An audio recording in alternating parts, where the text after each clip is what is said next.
का जो हमारा टॉपिक है वो हमारा क्वाड्रेटिक इक्वेशन है।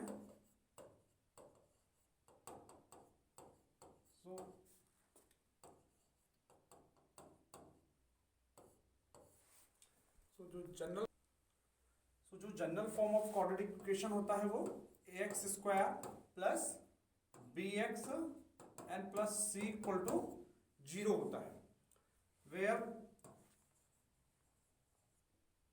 Small a, small b and small c are constant, जहां पर स्मॉल a, स्मॉल b और स्मॉल c क्या है, कांस्टेंट है, and x is a variable, x is अ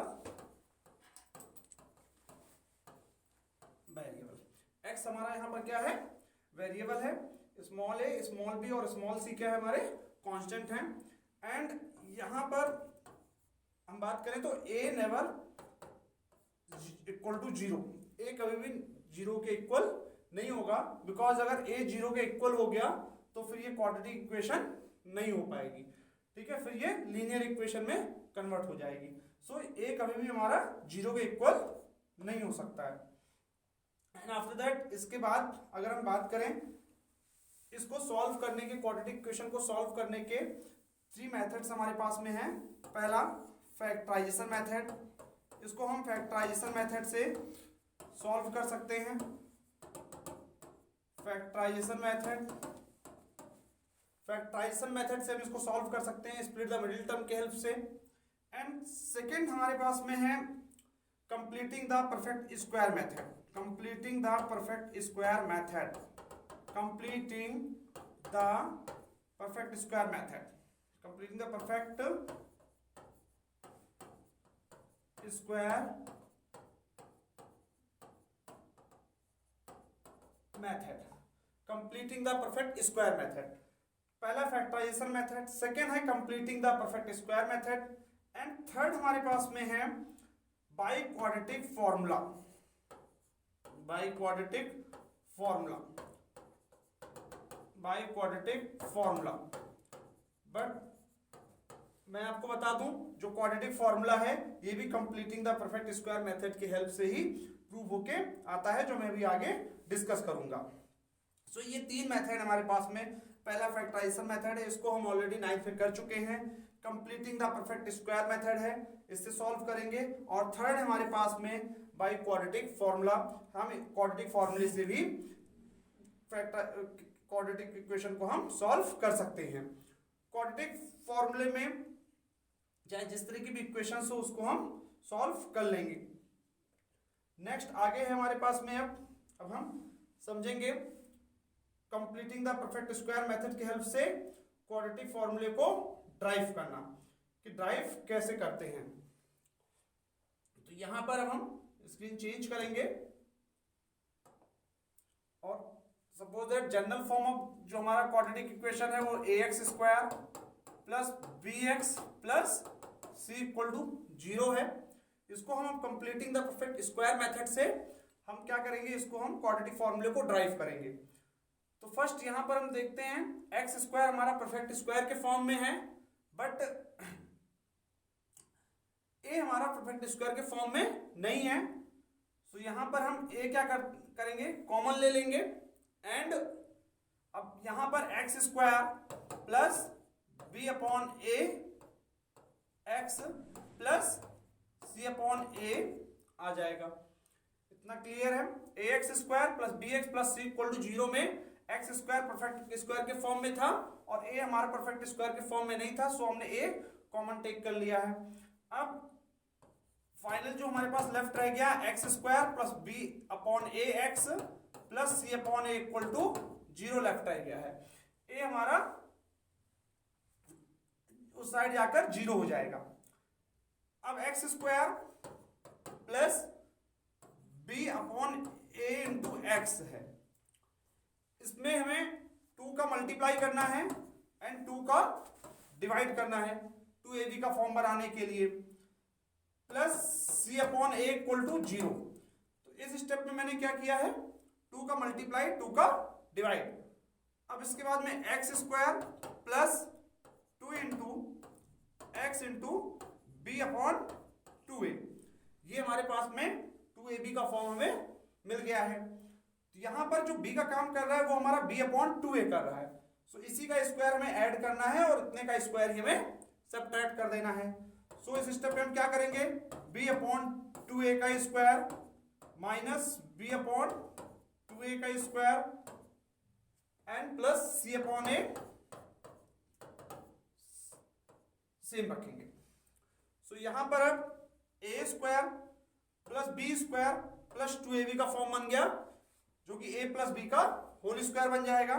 सो इसको हम क्या लिख सकते हैं student, x plus b upon 2a का होल स्क्वायर एंड ये माइनस में है, इसको मैं उस साइड ले जाऊंगा तो ये b स्क्वायर अपॉन में 4a स्क्वायर हो जाएगा एंड माइनस का c अपॉन में a आ जाएगा। ये आ गया इतना। फिर देन आफ्टर दैट इसके बाद में x plus b upon 2a का होल स्क्वायर इक्वल टू, यहां पर हम एलसीएम लेंगे। सो 4a स्क्वायर एलसीएम आ जाएगा एंड इसको जब 4a स्क्वायर से 4a स्क्वायर को डिवाइड करेंगे तो b स्क्वायर माइनस a से 4a स्क्वायर को डिवाइड करेंगे तो 4a एंड 4a का मल्टीप्लाई c से तो 4ac हो जाएगा। So x plus b upon 2a का whole square equal to b square minus 4ac upon में 4a स्क्वायर हम गेट कर लेंगे। अब इसके बाद में हम नेक्स्ट यहां पर x plus b upon 2a का होल स्क्वायर से स्क्वायर को हम फिनिश करेंगे तो अपोजिट साइड में प्लस माइनस के साथ रूट आ जाएगा। सो b square minus 4ac upon में 4a स्क्वायर हो जाएगा। अब इसके बाद में हम x equal to b upon 2a को भी उस साइड ले जाएं तो x इक्वल टू माइनस का b upon 2a plus minus, तो यहां पर under root b square minus 4ac को ऐसे ही रखेंगे और अपॉन में 4a स्क्वायर से हम 2a बाहर कर लेंगे and x equal to again LCM लेंगे तो यहां पर 2 एलसीएम आएगा एंड माइनस का b plus minus under root b square minus 4ac। So यहां पर हमें दो रूट मालूम चल गए, x इक्वल टू माइनस का b plus minus under root b square minus 4ac upon 2a, और यही हमारा क्वाड्रेटिक फॉर्मूला होता है। तो यहां पर हमने क्या किया, completing the perfect square method के हेल्प से क्वाड्रेटिक फॉर्मूले को आपको ड्राइव करके दिखा दिया कि इस तरह से हम लोग क्वाड्रेटिक फॉर्मूले को ड्राइव करते हैं। अब दो रूट्स कैसे आते हैं, तो यहां पर देखो प्लस और माइनस साइन है। सो x इक्वल टू एक बार हम पॉजिटिव साइन टेक करेंगे, सो कितना हो जाएगा माइनस का b plus under root b square minus 4ac upon में 2a and next x equal to minus का b minus under root b square minus 4ac upon में 2a। तो इस तरह से हमारे पास में ये दो x की दो वैल्यू यहां पर गेट हो जाएंगी। एंड नेक्स्ट ये हमारा क्वाड्रेटिक फॉर्मूला ड्राइव होके आ गया है। अब इसके बाद में हम नेचर ऑफ रूट्स की बात करते हैं। इसमें क्वाड्रेटिक इक्वेशन में नेचर ऑफ रूट्स की, तो नेचर ऑफ रूट्स के लिए नेचर ऑफ रूट्स के लिए suppose that general form of equation हमारा ax square plus bx plus c equal to 0 होता है। तो नेचर ऑफ रूट्स के लिए सबसे पहले हमें डिस्क्रिमिनेंट फाइंड करना होगा।